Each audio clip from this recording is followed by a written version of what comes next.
This is live on KEXP. We're broadcasting from Seattle, 90.3 FM and 92.7 in the Bay Area. We're streaming worldwide on KEXP.org and the KEXP mobile apps. I'm DJ Jewel. I want to thank you so much for tuning in and supporting KEXP. I'm so excited to be here with Yuuf. Hi, guys. Hey! All right, let it rip.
This is live on KEXP, and we're in the studio with Yuuf.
You're listening to Yuuf live on KEXP.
That was awesome. All right, thanks so much, you guys. That was an incredible set. Thank you for having us. We are live on KEXP with Yuuf, and they just played an incredible set, covered songs from both of their releases from 2025, Alma's Cove and Mount Sava. I heard that you think of those kind of as like sister albums, that you wrote them side by side. When you were going into that writing process, every song where you're like, okay, now we're in Mount Sava mode, or now we're in Alma's Cove mode, or we're like, you let songs happen and you were like, where does this fit? Which landscape does this fit in with? I would feel that's an amazing question. Thank you. Thank you for asking that. It is the second one. I feel like we let the music come out organically. I think what happened in this case was that we had the song Iman and the song that we just played, Ørken Bloom, and they felt like we really liked them both, but we love to create sort of a universe that you dive into with like an EP, and it feels like maybe they're, two sides of the same coin, but maybe not for the same moment in time.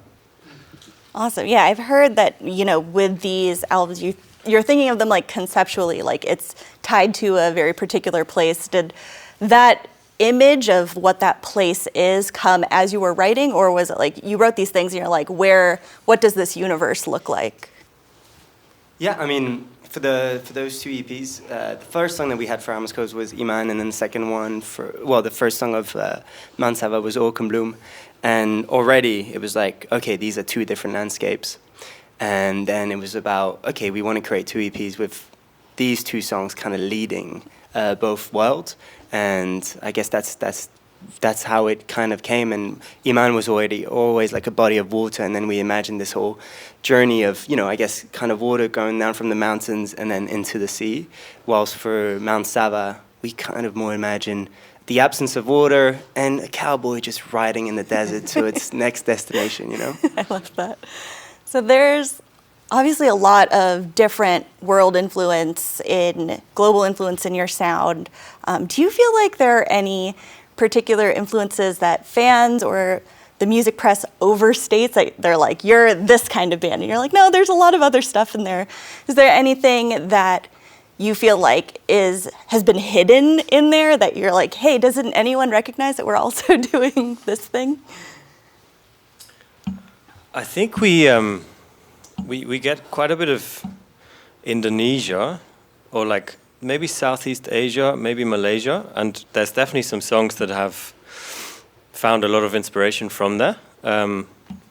Maybe also some guitar tones, some guitar techniques that you're using. I think overall we're not just that, so there's more to it, and there's maybe some North African elements in there or West African elements in there. That just straight away popped into my head because I remember them comparing it to like traditional instruments. I think even in like a song like Silky Spring, it's kind of like the influence of the rhythm is kind of West African to some extent.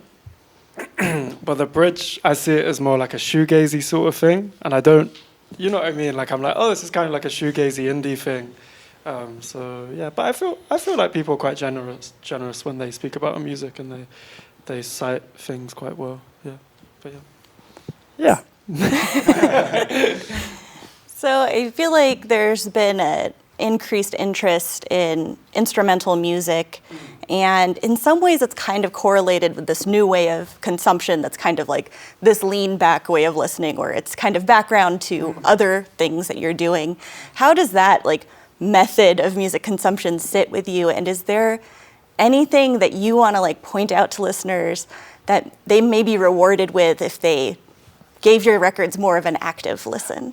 I'll say a small thing. I think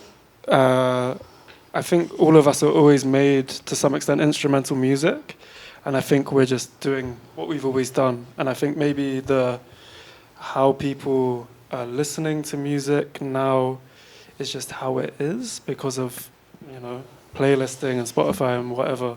But I think I think it's more we're just doing what we've always done to some extent. And I think if people really listen, then they'll find things they like and enjoy, and yeah, for sure. And I think we we don't mind if people kind of listen to our music as more of a backgroundy thing, because we also know that there are a lot of people who are listening very intently to our music, which is great. And to those who maybe have us on a playlist that they enjoy too while working or studying, what I'd recommend to them is come to a show, because we might be a bit chill in the recording studio, but at a show we'll get you dancing, we'll get you moving, and we usually have a really good time with anywhere we play, and it's a lot of energy, so it's really fun.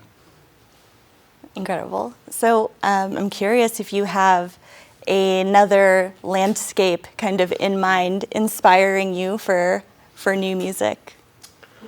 The moon?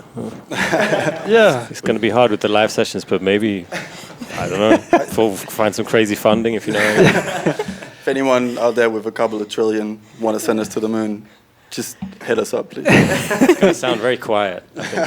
Yeah, that's true. But more seriously to this question, because it's a great question, I don't think we're quite there yet, but there might be a theme coming out of whatever we're currently writing, whatever is going to be coming out next. We're very thematic composers, so we like those kind of things. We like concepts, we like color concepts, visual concepts. So hopefully you're not going to have to wait too long. Great, yeah. Well, thank you so much for being here, you guys, and fantastic set. Thanks for having us. Thank you. This is amazing. Thank you. We love you. That's crazy. This has been live on KEXP with Yuuf. I'm Jewel. I host Astral Plane. Thanks for tuning in. And if you want to find videos like this as soon as they come out, make sure you subscribe to our YouTube channel. See you next time. Discover new music at listener-powered KEXP.org.